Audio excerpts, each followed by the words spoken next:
Welcome to the Deep Dive. Today, we're tackling a question that, honestly, it's woven into daily life for pretty much every single one of us. We work hard, we save, we plan, we dream about what financial success might bring. But here's the real kicker.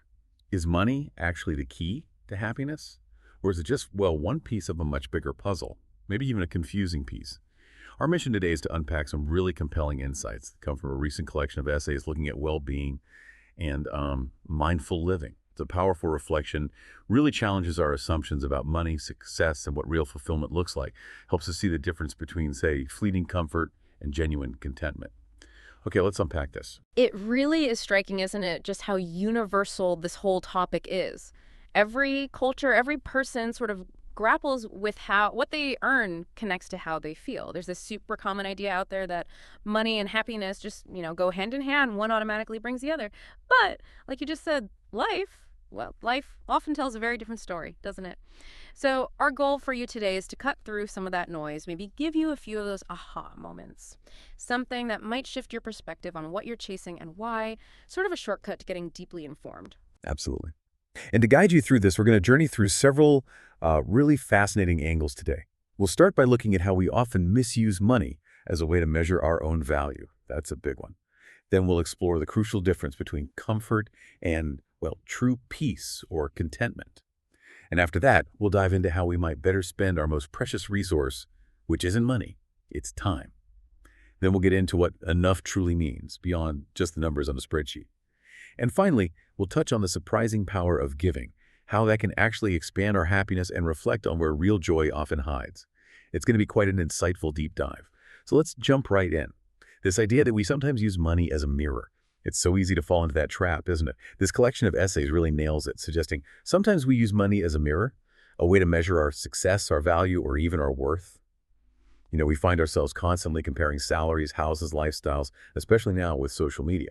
And suddenly, our own quiet joys, they can start to feel really small, maybe insignificant by comparison. It's a powerful psychological thing. It truly is. That observation is powerful because it points to a fundamental misdirection, something really deeply ingrained in society.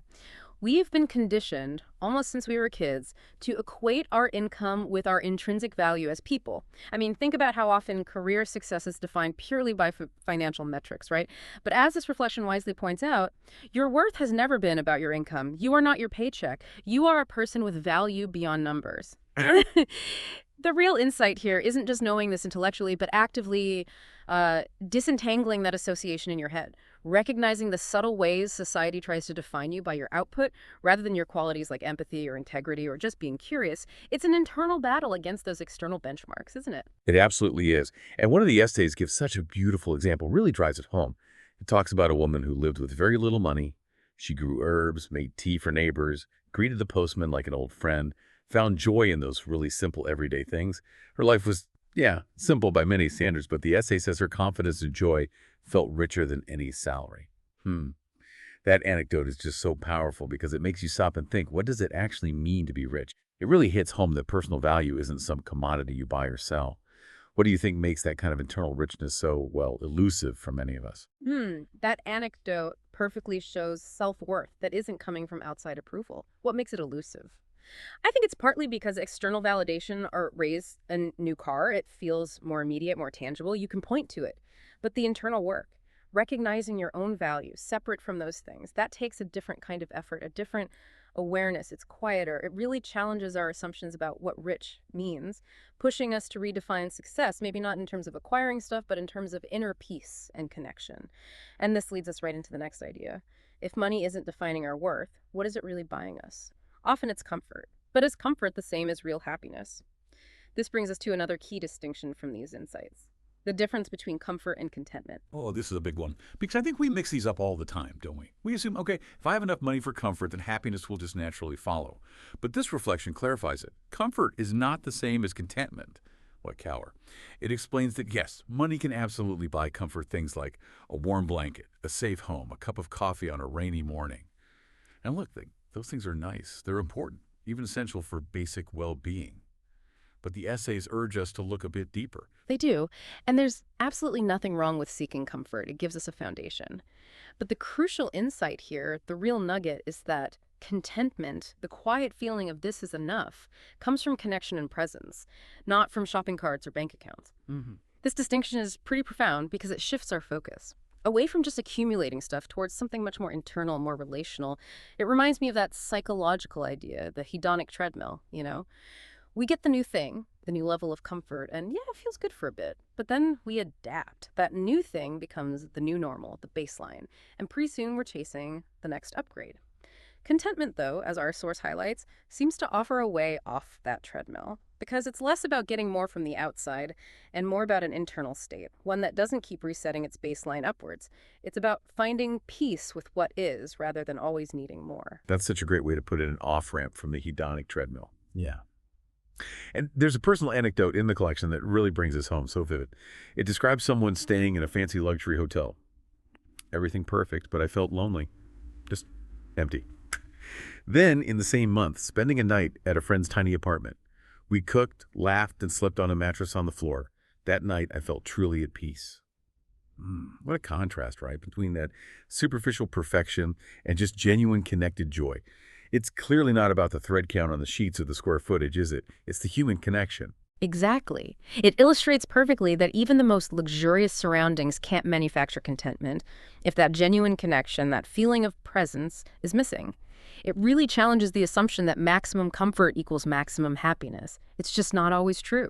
And it leads to this really profound question posed in the reflection. So maybe the question isn't, what can I buy to feel happy, but what already makes me feel whole? Wow. That reframes the whole pursuit, doesn't it? Away from external buying and towards internal noticing. From consuming to appreciating. It's a radically different approach to our well-being. What a powerful shift in thinking. And when we start asking that question, what already makes us feel whole, what do we recognize rather than what we acquire, we stumble upon another kind of wealth. Something the source material calls the quietest currency, time. Yes, time is the quietest currency. That's such an invaluable insight because, think about it, every job, every task, every dollar we chase, it fundamentally costs us time. And time is our most precious, absolutely non-renewable resource. We can't pick more of it. So the reflection asks, but do we spend it wisely? And it warns, too often we chase more money, more status, more things, and let life's gentle moments drift away. We're essentially trading this irreplaceable thing, our time, for stuff that might not actually bring the fulfillment we think it will. Think about the opportunity cost. What actual moments, what connections are we missing out on when we're constantly just doing and achieving? Oh, I can totally relate to that. And the essays offer a very relatable example. It says, one day I realized I hadn't watched a sunset in months. I was busy in meetings, but absent from my life. That's such a poignant image, isn't it? Being physically somewhere, but mentally, emotionally just, absent from the richness of your own life. It really makes you pause and think, what am I missing? I have to admit, I looked at my own calendar after reading that, and I honestly couldn't remember the last time I just sat still and watched the sunset without checking my phone or thinking about work. It really hits home how easily those gentle moments can just slip right through our fingers. It does. And that kind of personal reflection is exactly what these insights are trying to spark. It's about realizing our calendars might be packed full, but our lives might feel empty of genuine presence sometimes. And this realization often leads directly to the next critical question in our deep dive. What is enough? Now, this isn't about settling for mediocrity, as the essays clarify. No, enough doesn't mean average, it means peaceful. It means knowing when to stop chasing so joy doesn't get buried under clutter. And the concept of clutter here isn't just physical stuff, right? It's also that mental overload, the constant pressure that comes from an endless pursuit of more, that striving that stops us finding real contentment. That's such an important distinction. Enough is peaceful, not just average. I like that. And the example given of the man who lives simply, one-bedroom flat, secondhand bike, no social media, yet found his enough, found it in slow morning coffee, feeding birds, reading poetry. It's incredibly inspiring. It shows that enough is a really deeply personal definition. It's not some universal number or benchmark. It's a peaceful state of knowing what truly fulfills you. It really makes you wonder, doesn't it? What does enough look like in my life? What do you think is the biggest hurdle for people trying to figure out their own enough, and when society is constantly screaming more, more, more? That self-reflection is absolutely crucial. And yeah, it takes real courage to push back against all that external noise. The biggest hurdle, I'd say it's probably that constant societal pressure combined with, FOMO, the fear of missing out. We're just bombarded with images of these aspirational lifestyles, making us think our enough is always just over the next hill, just out of reach. We compare ourselves constantly, and that social comparison can make finding our own peaceful enough feel like we're somehow settling, even when we're not. But once we do cultivate that sense of enough, that peaceful pause, something really fascinating happens, according to our source material.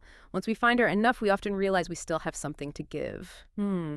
This really flips our understanding of resources and abundance, doesn't it? From a scarcity mindset to one of maybe genuine generosity. I love that. It completely flips the script from feeling like you don't have enough to realizing you have a surplus, maybe not in money, but in spirit, in time, in energy. The idea that giving doesn't shrink our happiness, it expands it, is so. Well, it's counterintuitive to how we often think about our resources, right? Our time, energy, money. We often think we need to have extra before we can give, that generosity is sort of a luxury item for the wealthy.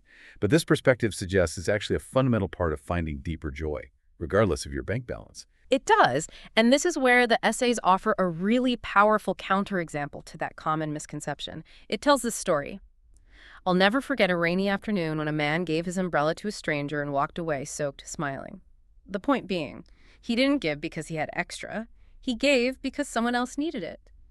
This just perfectly illustrates that the act of giving itself, no matter the material wealth of the giver, carries immense meaning.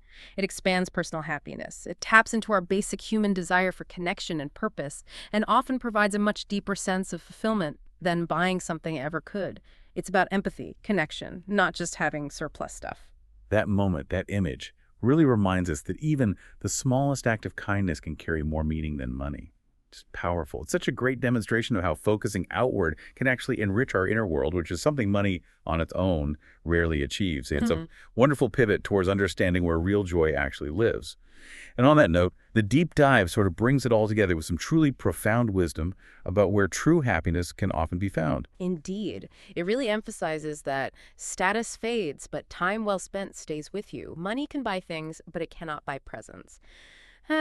That just succinctly sums up the core message we've been exploring today, doesn't it? The lasting value of intentional living over just accumulating things. And what's really insightful here, I think, is the focus on the small, ordinary moments as the real source, the real wellspring of joy. We spend so much energy chasing these grand experiences, these peak moments, yet happiness often just whispers to us in the mundane, everyday stuff. Exactly. Real happiness often lives in small, ordinary moments. The first sip of tea, a loved one's laughter, the soft hum of morning. These aren't huge, expensive experiences that need months of planning or a big budget. Not at all. They're accessible, everyday things that we often just overlook or even rush through in our chase for more. We're too busy. It's such a potent reminder that happiness doesn't always need to be earned. Sometimes it just needs to be noticed.